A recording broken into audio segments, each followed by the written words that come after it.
Luna hastily opened her eyes. The wearing of a telephone strained the Diak's exhausted mind. She brought a hoop to the face and groaned, swearing under her breath as she sat on the bed she had enjoyed just a few moments ago. To her right, the device rang incessantly in an irritating tempo that gradually frustrated the alicorn. With a magic touch, the phone levitated to her ear. Her voice betrayed a hoarse tone as she attempted to speak. Thou art quite inopportune for this time, she growled in a deadly mood. We hope it is worth our attention. I'm afraid it is, your majesty. The alicorn stood silent for an ever so brief second. Her posture straightened the moment she recognised the voice on the other end. Fancy pants. I apologise for the call at this time of the night, your majesty. The tired voice spoke. I am aware of your recent temporary schedule change in the absence of your sister, but I feel that this matter cannot be given the privilege of ignorance. Cut to the chase, Head Minister. The stallion went quiet. Right. My apologies. Through the phone, an inhalation could be heard, followed by the release of a long-contained breath and some coughing. Luna blinked in confusion. He couldn't be doing what she thought he was doing. It didn't make any sense. Celestia said he was abstinent. Members of my cabinet and I have reason to believe that there is currently a full-blown plot developing against me and the democratically elected council that governs in your names. What? It is, ma'am. Fancy Point's voice echoed. And its leader is believed to be a senior member of your family. Has dearest sister been notified about this? Another pause came, then followed another inhalation and consequent exhalation of what Luna could only hope was an ordinary cigarette's content. I so wish this information could be communicated to her as well, your majesty. But we both know very well that the lack of phone lines in Griffinstone would make it quite impossible for the news to reach her with sufficient urgency. Who are we talking of? The mayor hesitantly questioned.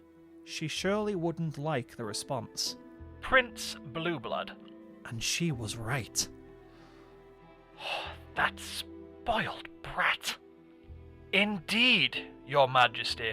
The stallion on the other side didn't hesitate to reply. And as much of a brat as he is packed with greedy, powerful friends who will do anything to obtain more power, even if it is at the expense of financing an entire coup d'etat against our administration. Maybe even a revolution, if they were to see an opportunity. Princess Luna concluded. Precisely! Fancy Pants exhaled. That is why we must act now. But how? Luna pondered. Of all of the ponies they could be talking about, it was Blue Blood, for crying out loud. He was a cult with zero sense of responsibility and an absolute lack of maturity. She doubted that even Celestia, as wise as she was, could come up with an appropriate punishment for such a level of offence. And what would you suggest we do then? Take him out of the picture. The alicorn blinked in astonished silence. She contained the urge to take away the device and give it a look of disbelief, as if it were the very same Fancy Pants in person. Fancy Pants? Permanently. The minister cleanly cut off her talk. Head Minister, what you're suggesting is unethical. The stallion interjected, his tone suddenly shifting as so much pent-up frustration came close to being released in an outburst. Your Majesty, your nephew has forged himself an infamous reputation for rebellious acts and questioning authority. He is unstable and unfit for the political life of Canterlot, let alone Equestria as a whole. All he has done is tarnish yours and your sister's image, and yet he has been left to roam free, spending egregious amounts from the royal reserve on parties, mares, and illegal substances.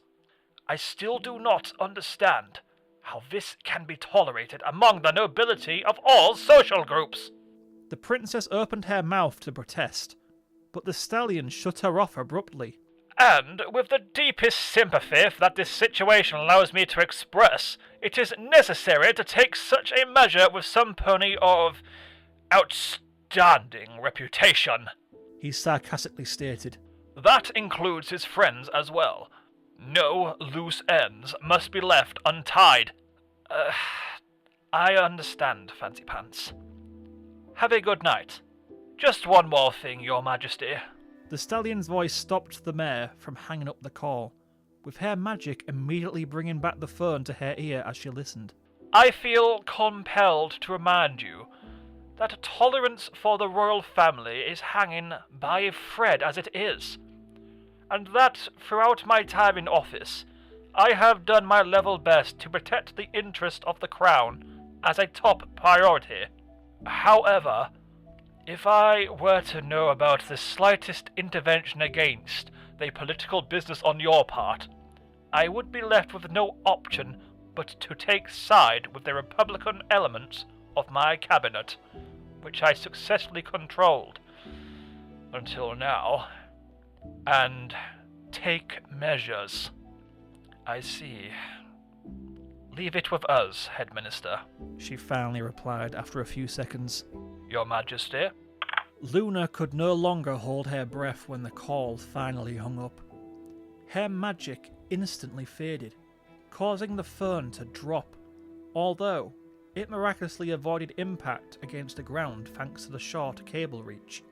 She brought her hooves to the face. Her mouth had spoken before her judgment did, and had become stuck between a rock and a hard place as to what action to take regarding such a situation.